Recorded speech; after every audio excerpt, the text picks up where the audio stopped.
दोस्तों नमस्कार। मैं नाथ सुनांचली कथा कहानी और उपन्यास के इस अंक के साथ पुनः हाजिर हूँ। दोस्तों इस समय हम लोग सुन रहे हैं प्रेमचंद की लिखी हुई कुछ कहानियों का वाचन। इस कड़ी में आज लीजिए सुनिए प्रेमचंद की लिखी हुई कहानी सुभागी का वाचन मेरे अर्थात नाथ सुनांचली के स्वर में। और लोगों के यहाँ चाहे जो होता हो, तुलसी महतो अपनी लड़की सुभागी को लड़के रामू से जौ भर भी कम प्यार न करते थे। रामू जवान होकर भी काठ का उल्लू था। सुभागी 11 साल की बालिका होकर भी घर के काम में इतनी चतुर और खेती बाड़ी के काम में इतनी निपुण थी कि उसकी माँ लक्ष्मी दिल में डरती रहती थी कि कहीं लड़की पर देवताओं की आंख न पड़ जाए। अच्छे बालकों से भगवान को भी तो प्रेम है, कोई सुभागी का बखान न करे, इसलिए वह अनायास ही उसे डांटती रहती थी। बखान से लड़के बिगड़ जाते हैं, यह भय तो न था, भय था नजर का। वही सुभागी आज 11 साल की उम्र में विधवा हो गई। घर में कोहराम मचा हुआ था। लक्ष्मी पछाड़े खाती थी, तुलसी सिर पीटते थे। उन्हें रोते देखकर सुभागी भी रोती थी। बार बार माँ से पूछती, क्यों रोती हो अम्मा?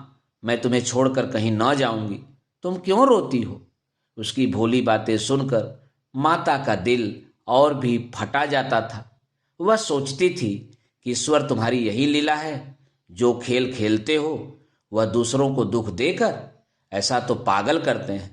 आदमी पागलपन करे तो उसे पागल खाने भेजते हैं, मगर तुम जो पागलपन करते हो उसका कोई दंड नहीं। ऐसा खेल किस काम का कि दूसरे रोएं और तुम हंसो। तुम्हें तो लोग दयालु कहते हैं, यही तुम्हारी दया है। और सुभागी क्या सोच रही थी, उसके पास कोठरी भर रुपए होते तो वह उन्हें छिपाकर रख देती। फिर एक दिन चुपके से बाजार चली जाती और अम्मा के लिए अच्छे अच्छे कपड़े लाती। दादा जब बाकी मांगने आते तो चट रुपए निकाल कर दे देती। अम्मा दादा कितने खुश होते। जब सुभागी जवान हुई तो लोग तुलसी महतो पर दबाव डालने लगे कि लड़की का कहीं घर कर दो। जवान लड़की का यूं फिरना ठीक नहीं। जब हमारी बिरादरी में इसकी कोई निंदा नहीं है तो क्यों सोच विचार करते हो? तुलसी ने कहा, भाई मैं तो तैयार हूं, लेकिन जब सुभागी भी माने, वह किसी तरह राजी नहीं होती। हरिहर ने सुभागी को समझाकर कहा, बेटी हम तेरे ही भले को कहते हैं। माँ बाप अब बूढ़े हुए, उनका क्या भरोसा, तुम इस तरह कब तक बैठी रहोगी? सुभागी ने सिर झुकाकर कहा, चाचा मैं तुम्हारी बात समझ रही हूं, लेकिन मेरा मन घर करने को नहीं कहता। मुझे आराम की चिंता नहीं है, मैं सब कुछ झेलने को तैयार हूं और जो काम तुम कहो वह सिर आंखों के बल करूंगी, मगर घर बसाने को मुझसे न कहो। जब मेरा चाल कुचाल देखना तो मेरा सिर काट लेना। अगर मैं सच्चे बाप की बेटी होंगी तो बात की भी पक्की होंगी। फिर लज्जा रखने वाले तो भगवान हैं, मेरी क्या हस्ती है कि अभी कुछ कहूं। उजड रामू बोला, तुम अगर सोचती हो कि भैया कमावेंगे और मैं बैठी मौज करूंगी तो इस भरोसे न रहना।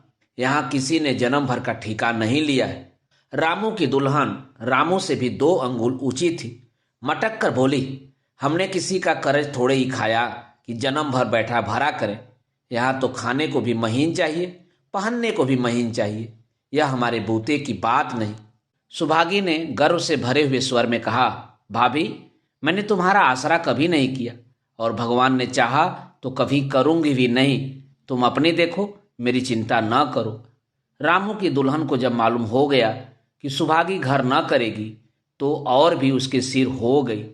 हमेशा एक न एक खूचड़ लगाए रहती। उसे रुलाने में जैसे उसको मजा आता था। वह बेचारी पहर रात से उठकर कूटने पिसने में लग जाती, चौका बर्तन करती, गोबर पाथती, फिर खेत में काम करने चली जाती। दोपहर को आकर जल्दी जल्दी खाना पकाकर सबको खिलाती। रात को कभी माँ के सिर में तेल डालती, कभी उसकी देह दबाती। तुलसी चीलम के भक्त थे, उन्हें बार बार चीलम पिलाती। जहाँ तक अपना बस चलता, माँ बाप को कोई काम न करने देती। हाँ, भाई को न रोकती। सोचती यह तो जवान आदमी है, यह काम न करेंगे तो गृहस्थी कैसे चलेगी। मगर रामू को यह बुरा लगता अम्मा और दादा को तिनका तक नहीं उठाने देती और मुझे पीसना चाहती है। यहाँ तक कि एक दिन वह जामे से बाहर हो गया। सुभागी से बोला, अगर उन लोगों का बड़ा मोह है तो क्यों नहीं अलग लेकर रहती हो? तब सेवा करो तो मालूम हो कि सेवा कड़वी लगती है कि मीठी। दूसरों के बल पर वाहवाही लेना आसान है, बहादुर वह है जो अपने बल पर काम करे। सुभागी ने तो कुछ जवाब न दिया। बात बढ़ जाने का भय था, मगर उसके माँ बाप बैठे सुन रहे थे। महतो से न रहा गया, बोले, क्या है रामू, उस गरीबीन से क्यों लड़ते हो? रामू पास आकर बोले, तुम क्यों बीच में कूद पड़े? मैं तो उसको कहता था, तुलसी, जब तक मैं जीता हूं तुम उसे कुछ नहीं कह सकते। मेरे पीछे जो चाहे करना, बेचारी का घर में रहना मुश्किल कर दिया।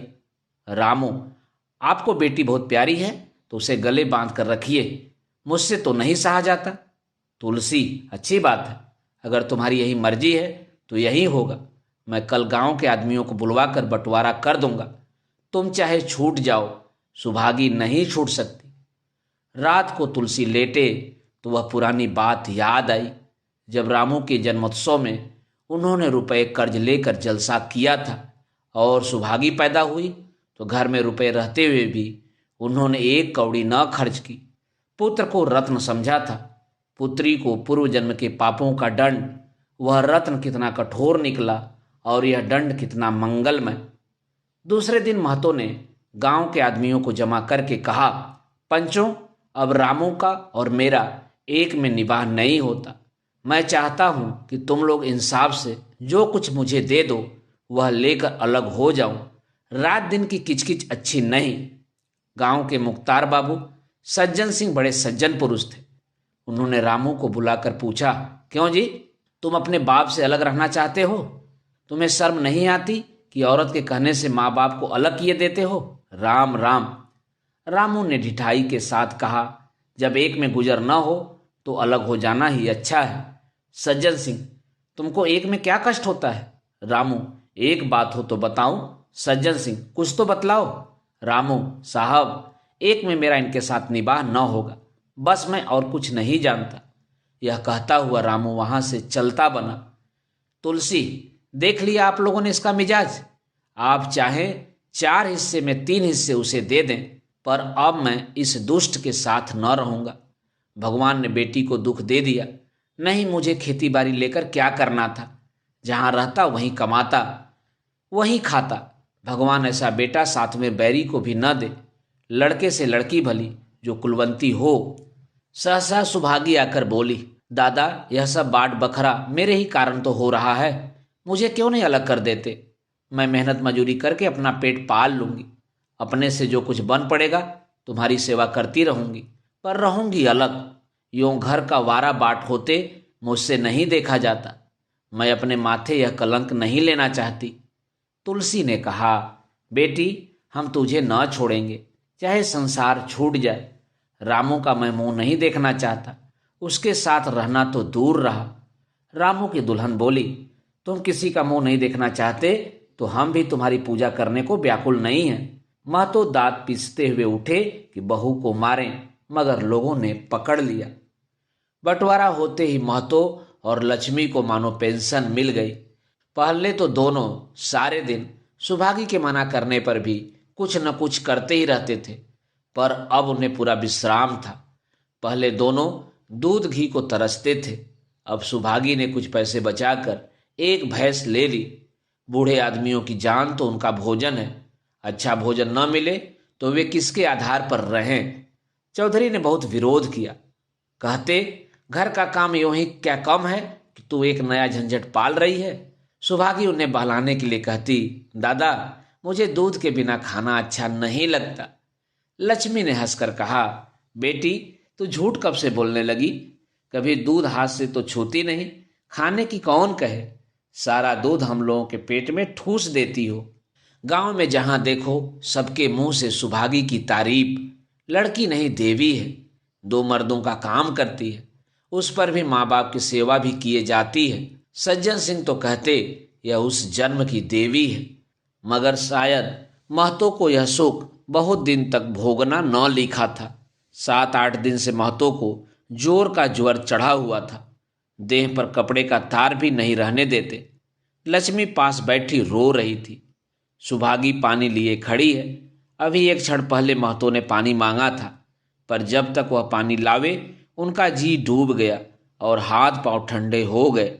सुभागी उनकी यह दशा देखते ही रामू के घर गई और बोली, भैया चलो देखो, आज दादा न जाने कैसे हुए जाते हैं।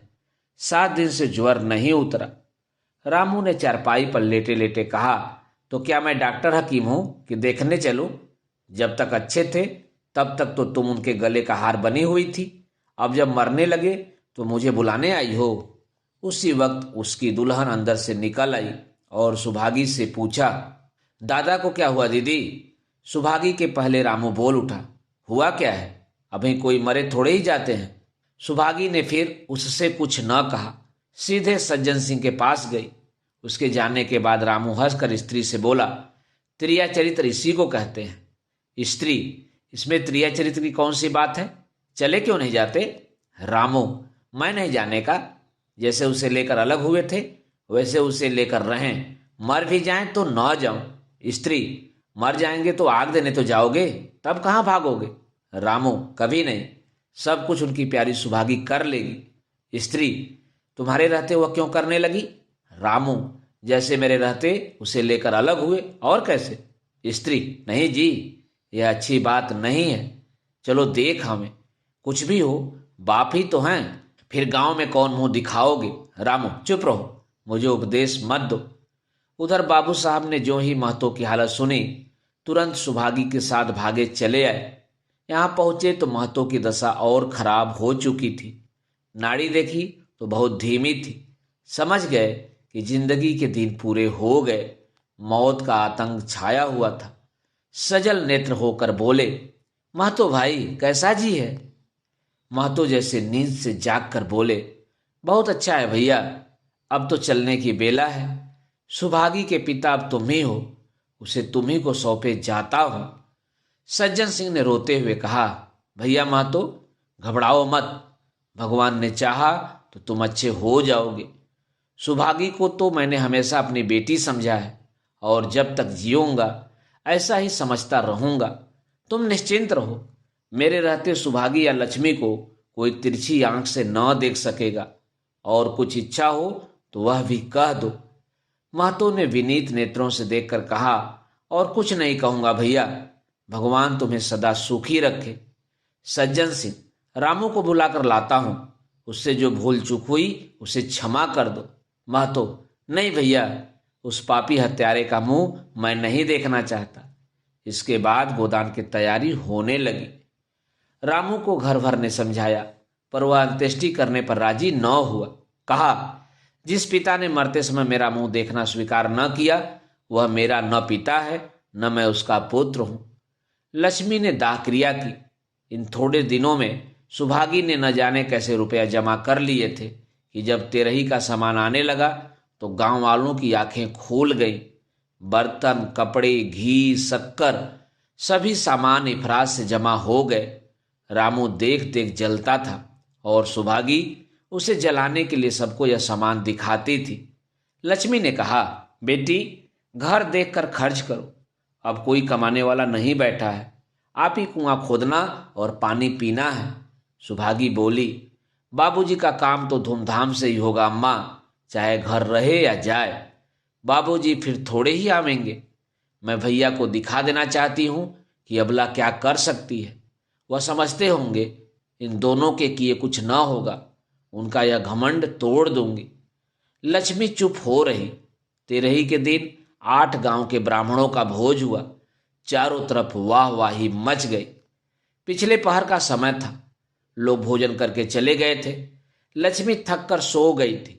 केवल सुभागी बची हुई चीजें उठा उठा कर रख रही थी कि ठाकुर सज्जन सिंह ने आकर कहा, अब तुम भी आराम करो बेटी, सवेरे यह सब काम कर लेना। सुभागी ने कहा, अभी थकी नहीं हूं दादा। आपने जोड़ लिया कुल कितने रुपए उठे? सज्जन सिंह, यह पूछकर क्या करोगी बेटी? कुछ नहीं, यूं ही पूछती थी। कोई 300 रुपए उठे होंगे। सुभागी ने सकुचाते हुए कहा, मैं इन रुपयों की देनदार हूं, तुमसे तो मैं मांगता नहीं, महतो मेरे मित्र और भाई थे, उनके साथ कुछ मेरा भी तो धर्म है। आपकी यही दया क्या कम है कि मेरे ऊपर इतना विश्वास किया। मुझे कौन 300 रुपया देता। सज्जन सिंह सोचने लगे, इस अबला की धर्म बुद्धि का कहीं वार पार भी है या नहीं। लक्ष्मी उन स्त्रियों में थी जिनके लिए पति वियोग जीवन स्रोत का बंद हो जाना है। 50 वर्ष के चिर सहवास के बाद अब यह एकांत जीवन उसके लिए पहाड़ हो गया। उसे अब ज्ञात हुआ कि मेरी बुद्धि, मेरा बल, मेरी सुमति मानो सबसे मैं वंचित हो गई। उसने कितनी बार ईश्वर से विनती की थी, मुझे स्वामी के सामने उठा लेना, मगर उसने यह विनती स्वीकार न की। मौत पर अपना काबू नहीं तो क्या जीवन पर भी काबू नहीं है। वह लक्ष्मी जो गांव में अपनी बुद्धि के लिए मशहूर थी, जो दूसरे को सीख दिया करती थी, और बौरही हो गई है। सीधी सी बात करते नहीं बनती। लक्ष्मी का दाना पानी उसी दिन से छूट गया। सुभागी के आग्रह पर चौके में जाती, मगर कौर कंठ के नीचे न उतरता। 50 वर्ष हुए, एक दिन भी ऐसा न हुआ कि पति के बिना खाए खुद खाया हो। अब उस नियम को कैसे तोड़े। आखिर उसे खांसी आने लगी। दुर्बलता ने जल्द ही खाट पर डाल दिया। सुभागी अब क्या करे। ठाकुर साहब के रुपए चुकाने के लिए दिलो जान से काम करने की जरूरत थी। यहाँ माँ बीमार पड़ गई। अगर बाहर जाए तो माँ अकेले रहती है। उनके पास बैठे तो बाहर का काम कौन करे। माँ की दशा देखकर सुभागी समझ गई कि इनका परवाना भी आ पहुंचा। महतो को भी यही ज्वर था। गांव में और भी किसी फुर्सत थी कि दौड़ धूप करता। सज्जन सिंह दोनों वक्त आते, लक्ष्मी को देखते, दवा पिलाते, सुभागी को समझाते और चले जाते। मगर लक्ष्मी की दशा बिगड़ती जाती थी। यहाँ तक कि 15वें दिन वह भी संसार से सिधार गई। अंतिम समय रामू आया और उसके पैर छूना चाहता था, पर लक्ष्मी ने उसे ऐसी झिड़की दी कि वह उसके समीप न जा सका। सुभागी को उसने आशीर्वाद दिया, तुम्हारी जैसी बेटी पाकर तर गई। मेरा क्रियाकर्म तुम ही करना। मेरी भगवान से ही अर्जी है कि उस जन्म में भी तुम मेरी कोख पवित्र करो। माता के देहांत के बाद सुभागी के जीवन का केवल एक लक्ष्य रह गया, सज्जन सिंह के रुपए चुकाना। 300 पिता के क्रियाकर्म में लगे थे, लगभग 200 माता के काम में लगे। 500 का ऋण था और उसकी अकेली जान, मगर वह हिम्मत न हारती थी। 3 साल तक सुभागी ने रात को रात और दिन को दिन न समझा।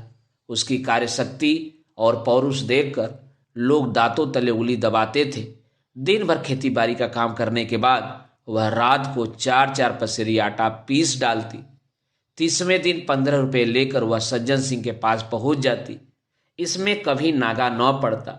यह मानव प्रकृति का अटल नियम था। अब चारों ओर से उसकी सगाई के पैगाम आने लगे। सभी उसके लिए मुंह फैलाए हुए थे। जिसके घर सुभागी जाएगी उसके भाग्य फिर जाएंगे। सुभागी यही जवाब देती। अभी वह दिन नहीं आया। जिस दिन सुभागी ने आखिरी किस्त चुकाई, उस दिन उसकी खुशी का ठिकाना न था। आज उसके जीवन का कठोर व्रत पूरा हो गया। वह चलने लगी तो सज्जन सिंह ने कहा, बेटी तुमसे मेरी एक प्रार्थना है। कहो कहूँ, कहो न कहूँ, मगर वचन दो कि मानोगी। सुभागी ने कृतज्ञ भाव से देखकर कहा, दादा आपकी बात न मानूंगी तो किसकी बात मानूंगी। मेरा तो रोया रोया आपका गुलाम है। सज्जन सिंह, अगर तुम्हारे मन में यह भाव है तो मैं न कहूँगा। मैंने अब तक तुमसे इसलिए नहीं कहा कि तुम अपने को मेरा देनदार समझ रही थी। अब रुपए चूक गए, मेरा तुम्हारे ऊपर कोई एहसान नहीं है, रत्ती भर भी नहीं। बोलो कहूँ। सुभागी, आपकी जो आज्ञा हो। सज्जन सिंह, देखो इनकार न करना, नहीं मैं फिर तुम्हें अपना मुंह न दिखाऊंगा। सुभागी, क्या आज्ञा है। सज्जन सिंह, मेरी इच्छा है कि तुम मेरी बहू बनकर मेरे घर को पवित्र करो। मैं जात पात का कायल हूँ, मगर तुमने मेरे सारे बंधन तोड़ दिए। मेरा लड़का तुम्हारे नाम का पुजारी है, तुमने उसे बारहा देखा है। बोलो मंजूर करती हो। सुभागी, दादा इतना सम्मान पाकर पागल हो जाऊंगी। सज्जन सिंह, तुम्हारा सम्मान भगवान कर रहे हैं बेटी, तुम साक्षात भगवती का अवतार हो। सुभागी, मैं तो आपको अपना पिता समझती हूँ। आप जो कुछ करेंगे मेरे भले के लिए ही करेंगे। आपके हुक्म को कैसे इनकार कर सकती हूँ। सज्जन सिंह ने उसके माथे पर हाथ रख कर कहा, बेटी तुम्हारा सुहाग अमर हो, तुमने मेरी बात रख ली, मुझसा भाग्यशाली संसार में और कौन होगा। दोस्तों, अभी आप सुन रहे थे प्रेमचंद की लिखी हुई कहानी सुभागी का वाचन मेरे अर्थात नाथ सोनांचली के स्वर में।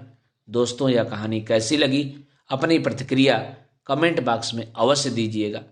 दोस्तों, और भी किस्से कहानी और उपन्यास सुनने के लिए आप मेरे साथ कथा कहानी और उपन्यास के साथ जुड़े रहें। धन्यवाद। नमस्कार।